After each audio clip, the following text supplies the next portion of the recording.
أعوذ بالله من الشيطان الرجيم.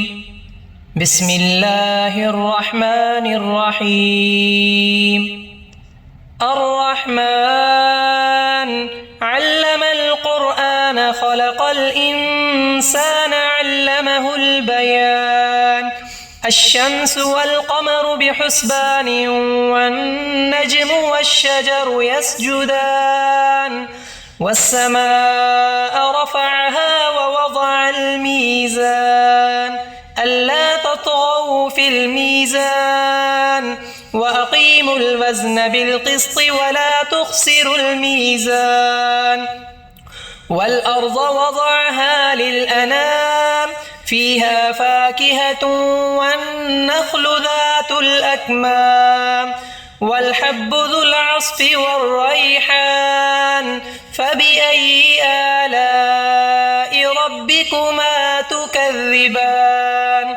خلق الإنسان من صلصال كالفخار وخلق الجان من مارج من نار فبأي آلاء ربكما تكذبان. رب المشرقين ورب المغربين فبأي آلاء ربكما تكذبان.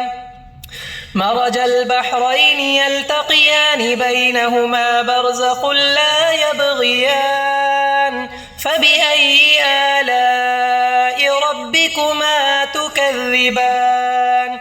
يخرج منهما اللؤلؤ والمرجان فبأي آلاء ربكما تكذبان. وله الجوار المنشآت في البحر كالأعلام فبأي آلاء ربكما تكذبان.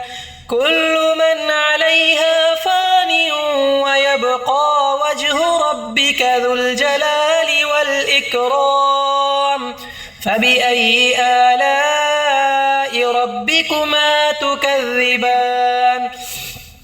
يسأله من في السماوات والأرض كل يوم هو في شأن فبأي آلاء ربكما تكذبان.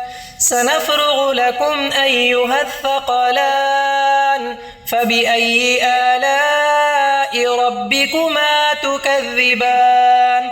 يا معشر الجن والإنس إن استطعتم أن تنفذوا من أقطار السماوات والأرض فانفذوا لا تنفذون إلا بسلطان فبأي آلاء ربكما تكذبان. يرسل عليكما شواظ من نار ونحاس فلا تنتصران فبأي آلاء ربكما تكذبان. فإذا انشقت السماء فكانت وردة كالدهان فبأي آلاء ربكما تكذبان.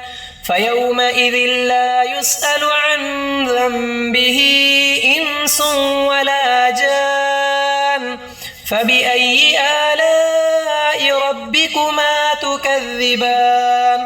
يعرف المجرمون بسيماهم فيؤخذ بالنواصي والأقدام فبأي آلاء ربكما تكذبان. هذه جهنم التي يكذب بها المجرمون يطوفون بينها وبين حميم آن فبأي آلاء ربكما تكذبان.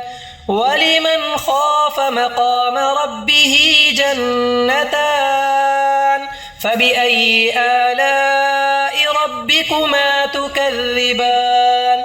ذواتا أفنان فبأي آلاء ربكما تكذبان.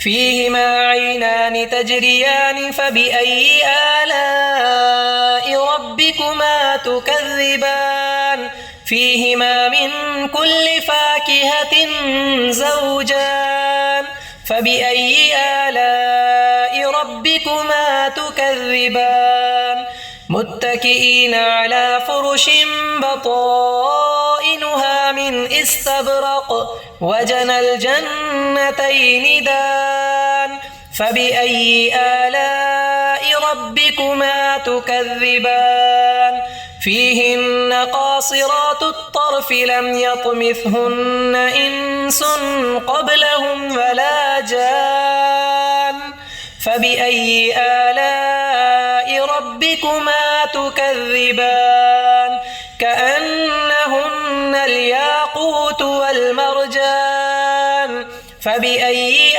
آلاء ربكما تكذبان هل جزاء الإحسان إلا الإحسان فبأي آلاء ربكما تكذبان ومن دونهما جنتان فبأي آلاء ربكما تكذبان مدهامتان فبأي آلاء ربكما تكذبان فيهما عينان نضاختان فبأي آلاء ربكما تكذبان فيهما فاكهة ونخل ورمان فبأي آلاء ربكما تكذبان فيهن خيرات حسان فبأي آلاء ربكما تكذبان حور مقصورات في الخيام فبأي آلاء ربكما تكذبان لم يطمثهن إنس قبلهم ولا جان فبأي آلاء ربكما تكذبان متكئين على رفرف خضر وعبقري حسان فبأي آلاء ربكما تكذبان تبارك اسم ربك ذي الجلال والإكرام